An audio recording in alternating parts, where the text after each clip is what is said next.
그러나 하나님은 나를 잡고 계십니다. 앞뒤 좌우 인사하겠습니다. 손잡아 주시면서 잘 오셨습니다. 하나님이 당신을 잡고 계십니다.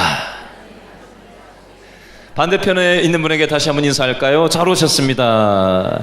하나님이 당신을 붙잡고 계십니다. 도망갈 생각하지 마세요. 자, 오늘 본문이 굉장히 복잡하지요? 땅 이름도 많이 나오고 땅 경계, 족속, 복잡하게 나오니까 이게 도대체 무슨 소린가 싶잖아요, 그죠? 지도를 보면서 좀 큰 그림을 설명을 하고 오늘 지도를 좀 처음부터 끝까지 계속 좀 띄워놔 주시겠어요? 보면서 설명을 좀 하겠습니다. 먼저 여호수아서 큰 그림을 먼저 보면 여호수아는 3등분을 해서 볼 수 있습니다. 먼저 1장부터 12장 지난주 본문까지는 따라합니다. 정복 전쟁. 그 다음에 오늘 13장부터 21장까지는 따라합니다. 땅 분배. 오늘은 땅 분배를 살펴볼 거예요. 그리고 22장부터 24장 말씀까지는 따라합니다. 고별 설교. 이렇게 여호수아서는 3등분을 해서 되어 있는데요. 먼저 그 중에 첫 번째 등분인 1장부터 12장을 복습을 좀 하겠습니다. 1장부터 5장까지는 전쟁 준비가 되겠고요. 6장은 여리고가 되겠습니다. 여리고 전투. 여기가 여리고인데요. 자, 여기 요단강이 위에서부터 밑으로 쭉 흐르는데 이 요단강 동쪽 지역에서 여호수아가 이스라엘 백성을 이끌고 요단강을 건너서 여리고 전투를 벌이는 이 장면이 여호수아 6장 내용에서 우리는 살펴봤습니다. 그리고 바로 요 위치에 아이성 전투가 있는데 여호수아 7장에서는 졌고요. 회개하고 여호수아 8장에서는 다시 아이성 전투에서 이기는 장면이 나와요. 그렇죠? 그 다음에 여호수아 10장 말씀으로 가면 여기 예루살렘이라고 있는데 요 인근에서 가장 힘이 센 나라가 요 예루살렘이었는데 예루살렘 나라가 헤브론 요 인근에 있는 사람들을 불러서 남부 연합군을 구축해서 이스라엘과 맞대항을 했는데 이스라엘이 결국 이겼죠. 남부 전투가 여호수아서 10장 내용이 되겠습니다. 그리고 북쪽으로 쭉 올라가서 여기가 지금 사해, 염해고요. 여기가 갈릴리, 긴네레 도스라고 얘기하는데 그 바로 위에 하솔이라는 지역이 있는데 북부에 있어서 가장 힘이 센 동네가 하솔이라는 지역인데 자기 인근에 있는 지역을 북부 연합 동맹군을 맺어서 또 이스라엘과 대전을 벌였는데 이 북부 연합 전투에서 이겼다라는 내용이 여호수아 11장 말씀이 되겠습니다. 그리고 지난주 우리는 여호수아 12장을 살펴봤는데 12장은 요단강 동편, 요단강에 있어서 두 왕을, 밑에 왕 하나, 위에 왕 하나를 무찔러 이겼다라는 내용이 여호수아 12장 앞부분에 정리가 되어 있고 여호수아 12장 뒷부분은 요단강 서쪽 가나안 땅으로 들어와서 31개의 왕을 전쟁에서 이겼다라는 내용을 요약 정리한 것이 바로 여호수아 12장 뒷부분 내용이 되겠습니다. 오늘은 여호수아서의 큰 두 번째 단락으로 13장부터 21장까지가 땅 분배인데 땅 분배 중에서도 요단강 동쪽 편의 땅 분배에 대해서 살펴봅니다. 요단강의 동쪽 지역에 있는 루벤 지파 요만큼, 갓 지파 요만큼, 그 위에 므낫세 지파 중에 동쪽 지역을 차지한 지역이라고 해서 므낫세 반지파라고 하고 서쪽 가나안을 차지한 지파가 므낫세 서쪽 지파인데 그래서 므낫세 반지파라고 성경에는 표현이 되어 있습니다. 그래서 요 큰 그림을 가지고 오늘 본문으로 좀 들어가겠습니다. 자, 여호수아서 13장 1절 말씀을 다시 한번 읽을 텐데요. 자, 두 번 반복적으로 나오는 강조점이 있는데 어떤 단어가 어떤 문단이 반복 강조하고 있는지 중복되는 것을 한번 찾아보시면서 여호수아 13장 1절 말씀 다 같이 읽어봅니다. 시작. 여호수아가 뭐가 많아? 나이가 많아 늙음에. 누가요? 여호와께서 그에게 이르시되 너는 뭐가 많다? 나이가 많아 늙었고 또 얻을 땅이 매우 많이 남아 있도다. 답이 뭐예요? 나이가 많다. 예. 여호수아서 24장 29절에 보면 여호수아의 나이를 표현을 하고 있어요. 여호수아가 몇 세에 소천을 했냐, 하늘의 부름을 받았냐. 여호수아 24장 29절에 보니까 여호수아가 110세에 죽음에 110세에 천국을 갔다라는 표현이 나옵니다. 오늘 여호수아 13장 1절에 나이가 많아 늙었다라고 되어 있는데 정확하게 몇 살인지는 아무도 몰라요. 그러나 대략 한 85세에서 한 100세 정도 되었을 것으로 학자들은 추정을 합니다. 어쨌든 여호수아의 나이는 많았다라는 겁니다. 여러분, 나이가 많아 보인다라고 하면 여러분 기분이 어떠세요? 나빠요? 젊어 보인다 하면 어떠세요? 좋아요? 그게 보통 사람의 마음이잖아요. 안 그래도 여호수아가 내가 지금 나이가 많이 먹었다라고 생각을 하고 있는데 하나님이 여호수아한테 여호수아야 네가 나이가 많다 이러니까 여호수아도 별로 썩 기분이 좋진 않았을 것 같아요. 근데 그런 게 초점이 아니라 나이가 많다라는 것은 뭔가 이제 제한적이다라는 어떤 느낌을 주잖아요. 근데 13장 1절은 그걸로 끝을 맺지 않고 하나 더 덧붙이시는 하나님의 말씀이 1절 끄트머리에 나와요. 뭐라고 돼 있죠? 얻을 무엇이? 땅이 매우 많이 남아있다라고 돼 있습니다.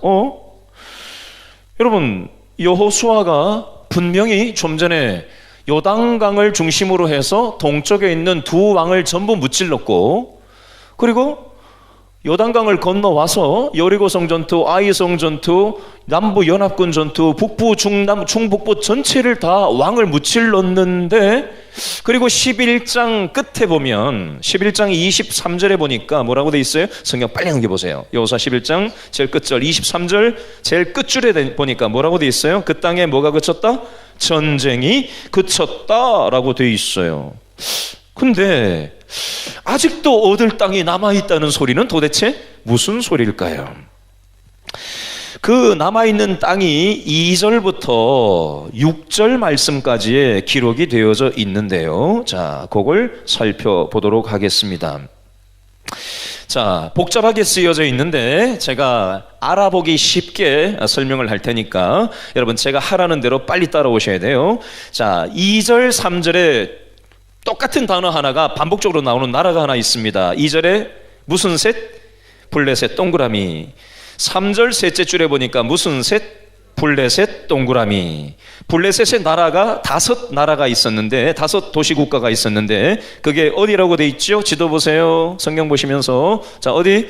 가사, 아스글론, 아스돈, 가드, 에그론, 이 5개가 블레셋의 소도시였는데 여기는 아직 정복되지 않은 지역이었다라고 2절과 3절에 그 얘기를 복잡하게 써놨는데 결국 그 얘기예요.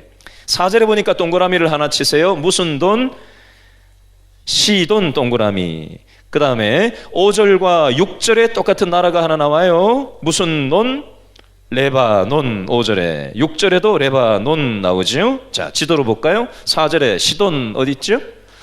자, 여기서 쭉 끝까지 올라가면 뭐가 있어요? 시돈, 그죠? 바로 밑에 레바논 산이라고 되어 있는데 지도에 지금 잘 나오진 않는데 그 위의 지역이 레바논 지역이 되겠습니다. 그러니까 하나님께서 약속하신 땅은 요 지도에 다 담아내지 못할 만큼 훨씬 더 북쪽에까지 걸쳐져 있어요. 하나님께서는 믿음의 사람들에게 하나님의 약속을 주시고 그 약속대로 우리가 믿음으로 고지곳대로 순종하고 나아가면 믿음만큼, 순종한 만큼 믿음의 결과를 우리가 체험하고 경험하고 누리면서 신앙생활이 굉장히 풍성하게 살아가는 사람도 있고, 어떤 사람은 하나님이 분명히 신앙생활하고 하나님 믿으면서 살면 하나님 안에서 주는 돈으로 줄 수 없고 이 세상의 것이 줄 수 없는 행복과 풍성한 삶을 주신다고 했는데, 요한복음 10장 10절에 내가 너로 하여금 풍성한 삶을 경험하도록 하기 위해서 이 땅에 오셨다고 했는데, 예배당은 다니는데 믿음대로 순종하지 않고 여전히 내 멋대로 살면 남아있는 땅이 굉장히 많을 수 있어요. 오늘 성경에서는 여호수아 1장부터 12장까지 남아있는 땅이 몇몇 군데가 남아있다라고 되어 있는데, 오늘 우리 성도들 중에서도 신앙의 정도가 다 달라요. 어떤 사람은 굉장히 순종을 잘 하시는 분도 있고요, 어떤 사람은 교회는 나오는데 예배당 밖에 나가면 내 멋대로 사는 사람이 있어요. 그러면 어떻게 되느냐, 물리적으로만 이렇게 남아있는 땅이 있는 게 아니라 우리 생각과 우리의 마음 속에 하나님의 생각과 하나님의 마음과 하나님의 습관과 하나님의 말투가 있어야 되는데, 내 언어가 하나님의 언어가 아니고, 내 생각이 하나님의 생각이 아니고, 내 심보가 하나님의 심보가 아니라면은 이게 아직 정복되지 않은 남아있는 땅이 될 수 있어요, 적용해서 얘기하면. 자, 여러분, 아까 1절로 다시 돌아가서 1절부터 6절까지를 다시 같이 한번 맞물려서 생각을 해볼게요. 자, 여호수아가 믿음으로 나름 순종을 해서 여호수아 1장부터 12장까지 믿음의 정복전쟁을 해왔어요. 근데 여호수아는 현재 나이가 많아졌어요. 하나님도 너 여호수아야, 네가 나이가 많다 하시는 거예요. 근데 아직 너의 삶 가운데 해결하지 않은 땅들이 있다라고 말씀을 하셨단 말이죠. 이걸 이렇게 한번 적용해 보겠습니다. 여러분, 저와 여러분도 믿음 생활을 한다고는 하는데 아직도 내 마음속에 해결되지 않은 인생의 문제, 그죠? 해결되지 않은 풀어내야 될 삶의 인생의 숙제거리가 우리에게는 이런저런 것들이 많이 남아 있어요. 근데 하나님께서는 그것들을 믿음으로 순종하면서 나를 따라오면 그것을 이길 힘을 주시겠다라고 말씀하셨어요. 그래서 우리는 나름 믿음으로 살아갑니다. 여호수아도 그랬어요. 근데 여호수아도 다 해결하지는 못했어요. 질문: 여러분, 여호수아가 믿음을 생활을 잘했습니까? 못했습니까? 저 혼자 얘기하니까 재미없잖아요. 여호수아가 신앙이 좋았어요? 나빴어요? 좋았죠. 근데 이 믿음 좋은 여호수아도 해결하지 못한 게 있었다, 없었다? 많이 있었다고 성경은 얘기하잖아요. 그렇죠. 그러면 저와 여러분도 신앙생활 할 때 나름 순종한다고 순종하지만 해결되지 않은 기도 제목이 있습니까? 없습니까? 내 마음속에 들끓는 이 세상 욕망으로 들끓는 부분이 있어요? 없어요? 해결을 해야 될 부분이 많이 있지요. 그죠? 나만 문제가 있고 나만 해결되지 않은 삶의 문제가 있는 게 아니라 이 신앙 좋은 여호수아도 해결하지 못하는 문제가 있다, 아주 많다라는 사실 앞에서 여러분 위로를 얻으실 수 있기를 바랍니다. 나만 그런 게 아니네. 이 믿음 좋은 여호수아도 해결 못한 게 이렇게 많다고 하네. 그걸 통해서 위로를 좀 얻자고요. 어제 어떤 분이 저한테 전화를 해서 이런 얘기를 하셨어요. 목사님, 저는 배움이 약해서 할 수 있을지 모르겠어요. 이런 얘기 하시는 분이 있었어요. 요즘 우리 길친교회 성도들 중에 이상하게 병원 신세를 지시는 분들이 요즘 부쩍 많아요. 요즘 많아요. 나는 나이가 많아요. 나는 배운 게 없어요. 나는 돈이 없어요. 나는 병에 걸렸어요. 그래서 아무것도 할 수 없을 것 같아요 라고 보통 생각을 가집니다. 이게 일반적인 생각이에요. 질문을 바꿔볼게요. 이 세상의 논리는 돈이 있어야 뭘 할 수 있다고 얘기하고, 지식이 있어야 뭘 할 수 있다고 얘기하고, 건강이 온전해야 내가 뭘 할 수 있다고 얘기합니다. 그러나 하나님의 논리는요, 여러분, 하나님이 돈 가지고 일하시나요? 하나님이 건강 있다고 일하시고 건강 없는 사람을 통해서는 일하지 못하시나요? 그런 하나님이신가요? 여러분, 우리가 믿는 하나님이 배움이 있는 사람을 통해서만 일하시고 배움이 없는 사람을 통해서 일하시지 못하시는 그 정도의 하나님이신가요? 어떻게 생각하세요? 여러분, 하나님은 나이와 상관없이, 배운 거와 상관없이, 돈과 상관없이, 병에 걸렸냐 안 걸렸냐 상관없이 하나님을 의지하고 믿고 순종하는 사람을 통해서 오늘도 과거에도 미래에도 일하시는 하나님이신 줄로 믿으실 수 있기를 바랍니다. 우리는 그런 하나님을 믿는 거예요.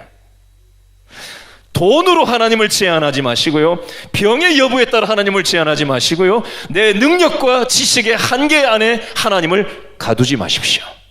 감히. 여러분, 오늘 본문을 중요한 구절이 6절에 나오는데 6절 말씀에다 동그라미를 먼저 해놓으시겠어요? 6절에다 동그라미를 먼저 해놓으시고, 자, 그 중에 중요한 부분을 제가 좀 짚어드릴게요.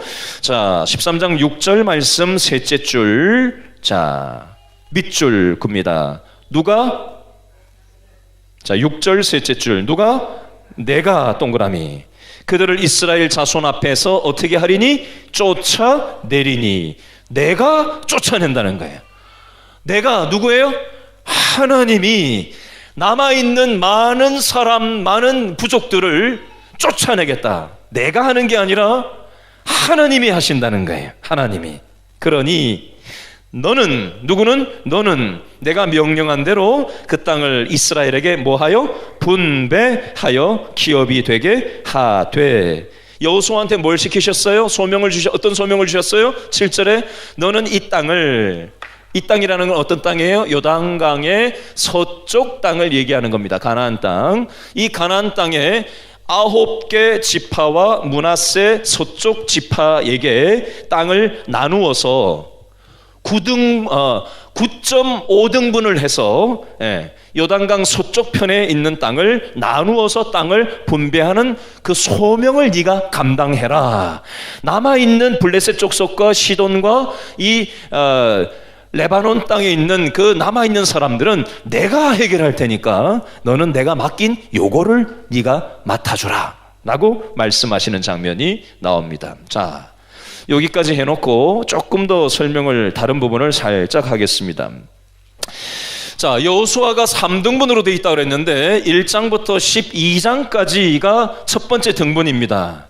자, 이 첫 번째 등분이 시작하는 여호수아 1장 1절과 두 번째 등분이 시작되는 13장 1절을 같이 놓고 좀 보셔야 돼요. 자, 꼽아 놓으시고 13장 1절을 꼽아 놓으시고 1장 1절로 한번 가보시겠어요? 여호수아 1장 1절. 여호수아 1장 1절.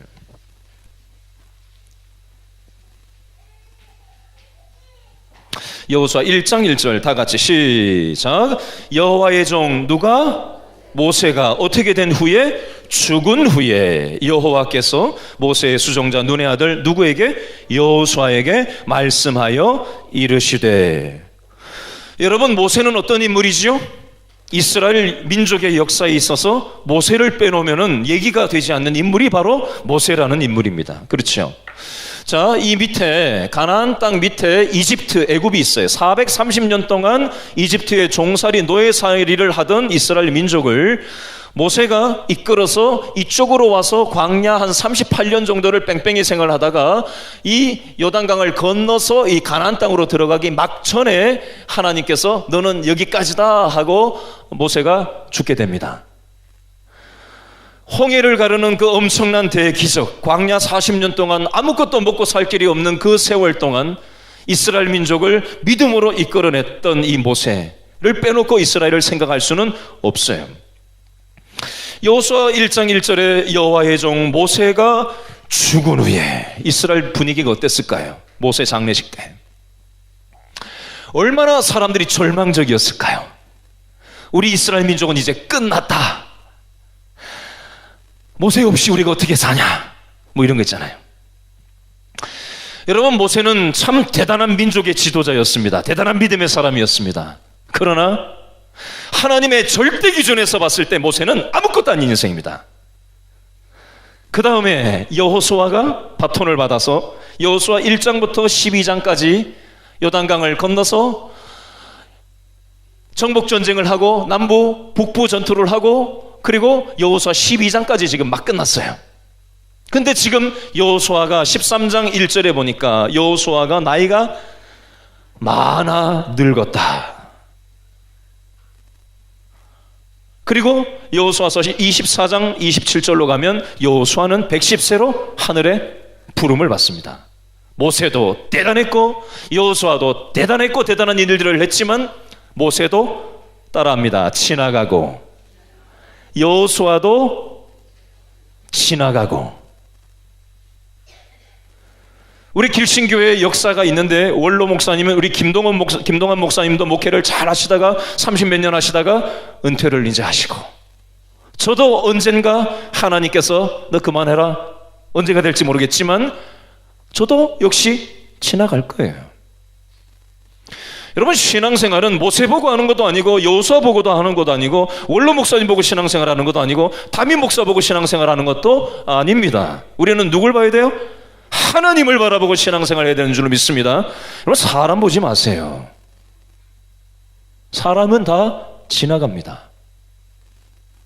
하나님만 바라봐야 돼요. 하나님이 하시는 일에 집중해야 돼요.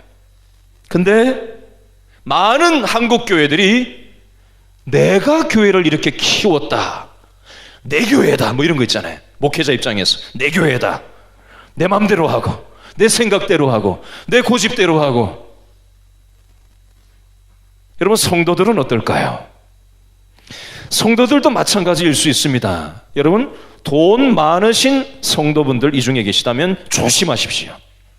내 돈으로 뭔가 할 수 있다고 생각하는 그 순간 하나님이, 표면적으로는 하나님을 느낄지 몰라도 그 가난한 마음을 잃어버리고 돈이 내 생각과 마음을 주장을 해버리면 굉장히 엉뚱한 방향으로 갈 수도 있습니다. 이 중에서 많이 배우신 분들 조심하십시오. 그 지식이 굉장히 중요하고 생활하는데 요긴한 것이지만, 신앙생활 하는 데 있어서도 요긴할 수 있지만 그것이 함정이 될 수도 있습니다. 나의 잣대로 하나님을 평가하고 판단하고 이런 쪽으로 발달을 하기도 얼마든지 쉽습니다. 재능이 많으신 분들도 조심하십시오. 그 재능이 하나님께 영광을 올려드리고 공동체에 굉장한 유익을 끼칠 수도 있지만 까딱 잘못하면 내가 드러나 버리면 굉장히 곤란합니다. 교회는 돈이 드러나고 사람의 재능과 지식과 능력이 드러나고 목회자가 드러나고 모세가 드러나고 여호수아가 드러나는 게 중요한 게 아니라 누가 드러나야 돼요? 하나님이 하시는 것들에 집중하는 게 중요합니다. 모든 것은 다 지나갑니다. 건강도 있을 때가 있고 없을 때가 있어요. 돈도 있을 때가 있고 걷어가실 때가 있어요. 재능도 있을 때가 있고 걷어가실 때가 있어요. 다 지나가는 겁니다. 다 지나가요. 하나님만 영원 전부터 영원 끝까지 변하지 않으시고 우리의 삶 가운데 함께 하시는 유일한 신뢰의 대상이라는 사실을 저와 여러분이 기억할 수 있기를 바랍니다. 이런 사람이 있어요. 이 교회에 내가 없으면 안 된다, 뭐 이런 말 하는 사람들 있지. 응? 모든 것을 그냥 내가 잡고 해야 돼. 하나님이 일하실 여지를 두지 않고 본인의 생각, 본인의 스타일, 본인의 고집, 본인의 생각, 계획으로 밀어붙이면 그건 하나님의 일이 아니라 내 일이 되고 내 생각이 되고 내 고집이 되고 하나님이 기뻐하시지도 않고요, 분열의 소지가 될 수 있습니다. 자, 계속해서 또 다른 교훈을 하나 더 살펴볼까요? 자, 8절부터 33절 말씀까지는 이 지도 보세요. 요단강의 동쪽 편에 두 개 지파, 루벤 지파와 갓 지파와 므낫세 지파 반쪽이 차지한 땅에 대해서 각 지파가 어떤 땅을 차지했는지를 뭐 이렇게 저렇게 뭐 땅의 경계와 뭐가 나오고 막 복잡하게 쓰여져 있는데 결국 그 얘기를 8절부터 33절까지 하는 거예요. 그냥 그런가 보다 하시면 됩니다. 8절부터 13절 앞부분에 8절 앞에 보면 요단 동쪽 기업의 땅의 분배, 기업은 땅이라는 표현이에요. 요단 동쪽 땅의 기업의 분배의 서론적인 얘기를 한 것이라면 15절부터 23절 말씀까지 중에 15절 앞에는 제목이 뭐라고 붙어 있어요? 성경에 루벤 자손의 기업, 루벤 자손의 땅 이렇게 돼 있죠. 15절에서 23절 말씀은 루벤은 어디냐면 요거예요. 자, 루벤이 여기입니다. 여기에 나오는 여러 지명들, 땅의 경계들을 15절에서 23절에 쭉 설명을 하는 내용이다. 아, 그렇구나. 그냥 그러고 지나가면 됩니다. 자, 24절부터 28절까지 24절 앞에 제목이 뭐라고 붙어 있어요? 어떤 자손? 갓 자손의 기업, 갓 자손의 땅. 여기가 갓인데요. 자, 여기서부터 이렇게 갓의 경계에 나오는 여러 지명들을 성경에 기록을 하고 있다. 아, 그렇구나 하고 넘어가시면 됩니다. 29절부터 31절까지 중에 29절 앞에 성경에 뭐라고 제목이 붙어 있어요? 동쪽 므낫세 자손의 기업 땅. 자, 동쪽 요단강 동쪽 편에 므낫세 동쪽을 차지한 지파의 땅의 경계가 저 끝자락에서부터 이 갓지파 요 경계 위쪽으로 쭉 이렇게 돼 있다. 뭐 땅의 경계가 쭉 설명이 돼 있다. 아, 그렇구나. 그냥 이해만 하시면 되겠습니다. 자, 특별한 교훈을 하나 좀 살펴보려고 하는데요. 자, 14절, 33절에 동그라미를 좀 쳐보실래요? 14절, 33절. 자, 14절에 보니까 어떤 지파? 레위 지파 동그라미 해놓으세요. 33절에 어떤 지파? 레위 지파 동그라미 해놓으세요. 자, 이걸 좀 설명을 할 건데요. 자, 14절을 먼저 읽어보겠습니다. 14절 시작. 오직 레위 지파에게는 여호수아가 기업으로 준 것이 있다 없다?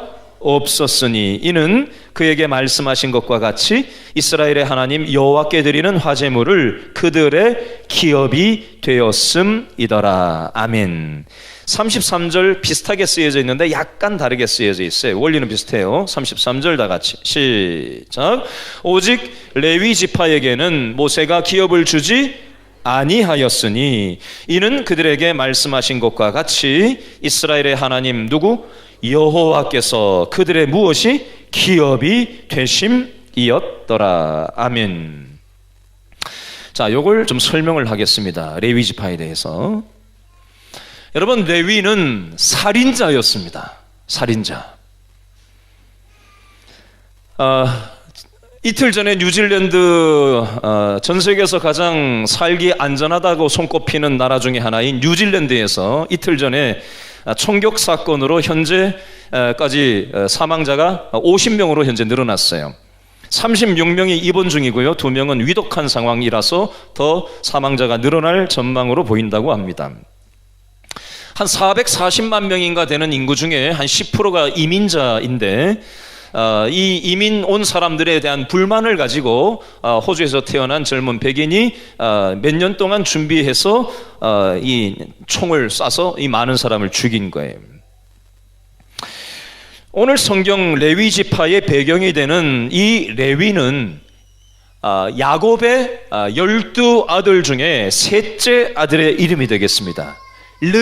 르시레유. 첫째 아들 루벤, 두 번째 아들 시므온, 셋째 아들 레위. 이 레위가 셋째 아들인데 자기 여동생 디나가 세겜 족속한테 강간을 당합니다. 요즘 뭐 버닝썬 사태, 뭐 연예인들 뭐 계속 성추문, 뭐 마약, 뭐 별가지 일들이 뭐 어떤 차관이 뭐 성접대를 받고 뭐 지금 계속 성적인 범죄가 지금 우리 사회에 연일 뉴스 보도가 도배를 되고 있는데 그 당시 이 세겜이라는 동네에도 야곱 여동생 디나도 이 성적으로 당했나 봐요. 그래서 이 오빠인 레위와 또 오빠 하나가 가가지고 아주 그냥 무차별 세겜 족속을 그냥 씨를 말려버린 대학살을 잔행한 대표자가 바로 이 레위였습니다. 그래서 아버지 야곱이 아들들을 축복을 한 사람 아들들을 놓고 축복을 하는데 사람 피를 죽이고 피를 묻힌 이 레위에 대해서는 저주를 했습니다. 그런데 출애굽기 32장 26절에 보면 이스라엘 백성들이 모세가 없는 틈에 금송아지 우상을 만들어 놓고 숭배를 하고 있는 틈에 모세가 내려와서 이제 막 꾸짖는 장면이 나오는데 그때 레위가 나서서 회개하면서 믿음의 행동을 하는 장면이 나와요. 이것을 통해서 하나님은 실수하고 저주받아 마땅한 살인자 레위를 구별하셔서 축복하시고 레위 지파로 하나님께서 세워주셨습니다. 우리가 너무 잘 아는 다윗도 가정 있는 여자를 범한 성범죄자였습니다. 이것을 감추려고 청부살인을 했던 사람이 바로 우리가 잘 아는 다윗입니다. 그러나 다윗에게 우리가 배워야 될 것이 하나 있는데, 다윗이 완벽하기 때문이 아니라, 죄를 짓지 않는 사람이었기 때문이 아니라, 자기의 연약함에 대해서 철저하게 하나님 앞에 통해 잡아가고 회개하고 철저하게 하나님 앞에 무릎 꿇는 그 태도를 보고 하나님께서는 다시 기회를 주시고 다윗을 하나님과의 관계를 회복시켜 주셨어요. 여러분, 우리도, 저와 여러분도 레위처럼 실패한 인생을, 실수하는 인생을 살 때가 있습니까? 없습니까? 아닌 척하고 앉아있죠. 어떻게 이렇게 성범죄를 저지르고, 어떻게 이렇게 살인죄를 저지르고, 나는 살인 안 저질렀는데, 나는 그런 짓 안 했는데. 그러면 그거 말고 딴 거는 한 개도 없어요? 털면 먼지 안 날 사람이 있어요? 없어요. 우리는 이 세상을 살아갈 때 실패하고 연약하고 하나님 뜻대로 살지 못하고 무너질 때가 왕왕 있습니다. 저와 여러분들은 요즘 어떤 것을 실패하면서 살아가십니까? 이 세상에 많은 사람들이 실패한 채로 이 세상을 살아가는 사람들이 많이 있어요. 그러나 우리 하나님은 저와 여러분들이 실패한 채, 상처받은 채, 멍든 가슴을 아는 채 이 세상을 허송세월하면서 살기를 원치 않으십니다. 우리는 실패할 수 있고요, 실수할 수 있고요, 넘어질 수 있습니다. 인간의 탈을 쓰고 어떻게 실패가 없겠어요? 인간의 탈을 쓰고 사는 사람이 어떻게 실수가 없겠어요? 인간의 탈을 쓰고 사는 사람이 어찌 넘어지지 않을 수 있겠어요? 완벽한 사람 없어요.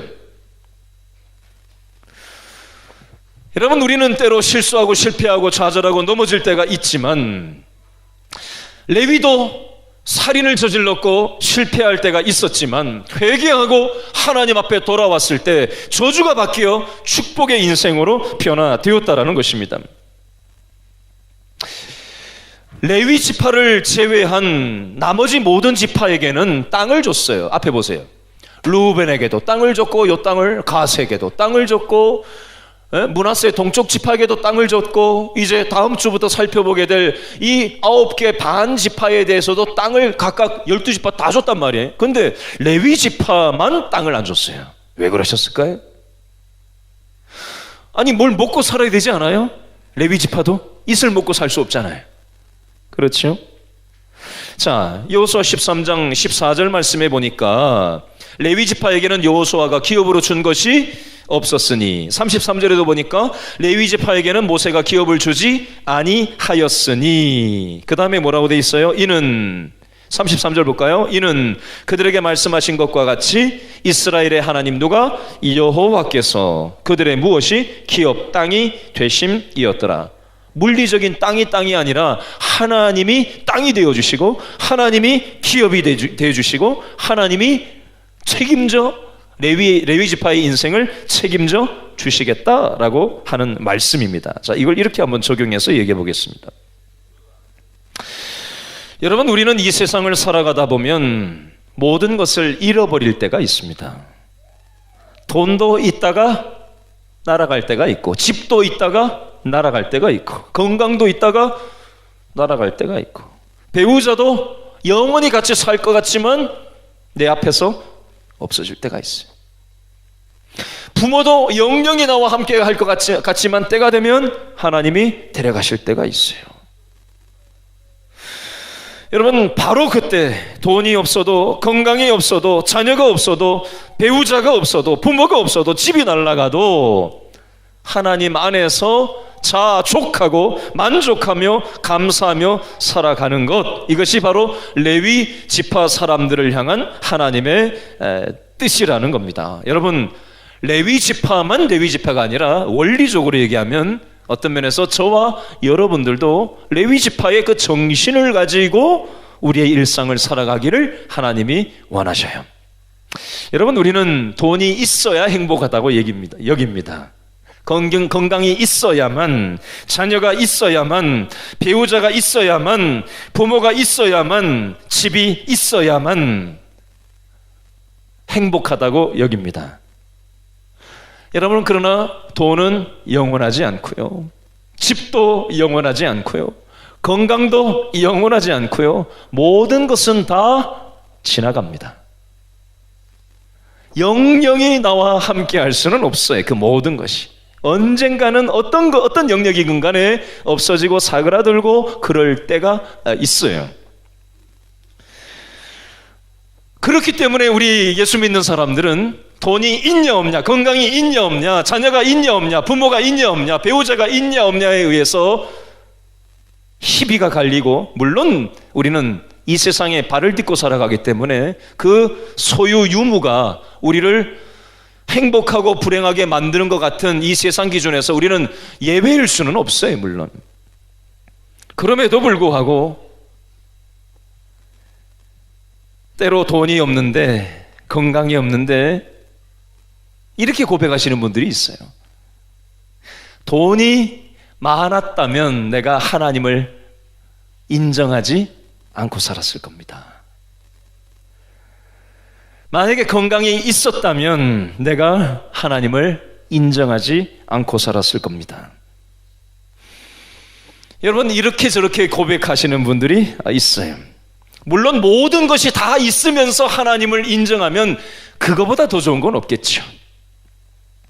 그러나 하나님은 때로 이런저런 삶의 상황들을 통해서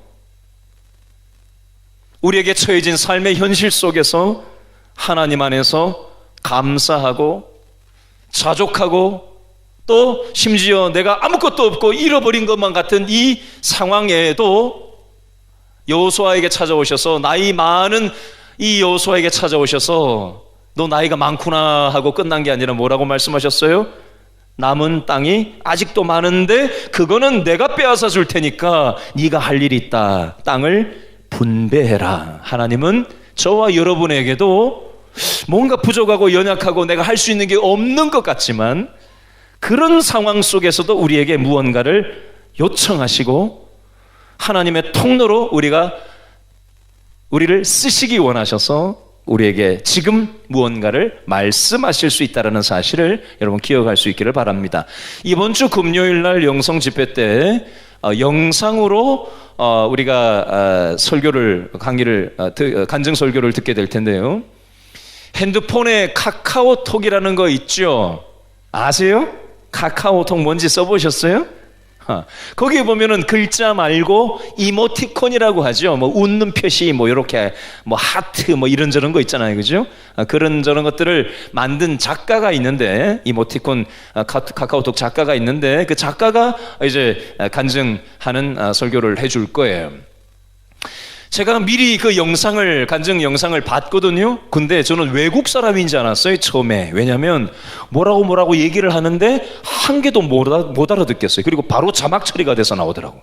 그래서 이 사람이 무슨 외국 사람인가? 한국 사람처럼 보이는데 외국말을 같이 하길래 저게 영어도 아니고 지금 무슨 언어지? 싶었는데 가만히 들어보니까 자막 나오는 거하고 그 소리를 비교해서 들으니까 아주 일부분을 들을까 말까 할 정도예요. 그러니까 어렸을 때 선천적으로 문제가 있어서 이제 말도 뒤늦게 터지고, 근데 지금도 아가씨가 됐지만, 아가씨 이제 결혼을 했는지 모르겠는데 어쨌든 말도 정확하지가 않아요. 못 알아듣겠어요, 사실. 자막을 봐야만 알아들을 정도예요. 그러나 그런 건강 상태임에도 불구하고 하나님이 은혜 주셔서 자신의 삶을 만족하고 감사하고 하나님께서 주신 걸 가지고 자신의 소명으로 여기고 자신의 삶을 그렇게 기쁨으로 살아가고 있는 그 모습을 이번 주 금요 영성 집회에 오시면 여러분 들을 수 있을 겁니다. 저는 추상적으로 말씀드렸는데 예를 들면 그런 방식의 삶이 있다라는 것을 소개를 받을 수가 있습니다. 여러분, 하나님께서는 저와 여러분들이 상처를 가지고 불행하게 이 땅을 살기를 원치 않으세요. 우리는 때로 이런저런 것들을 잃고 어려운 삶에 직면될 때가 있습니다. 그러나 그 상황 속에서 하나님의 뜻을 찾고 하나님 안에서 감사하고 내가 할 수 있는 작은 부분을 찾아서 믿음으로 순종하면서 우리가 나아갈 때에 하나님께서 세상이 알 수도 없고 줄 수도 없는 평강과 큰 기쁨의 삶으로 우리를 복의 통로로 쓰실 줄로 믿고 믿음으로 우리의 일상을 살아가는 저와 여러분 다 될 수 있기를 바랍니다. 기도하겠습니다.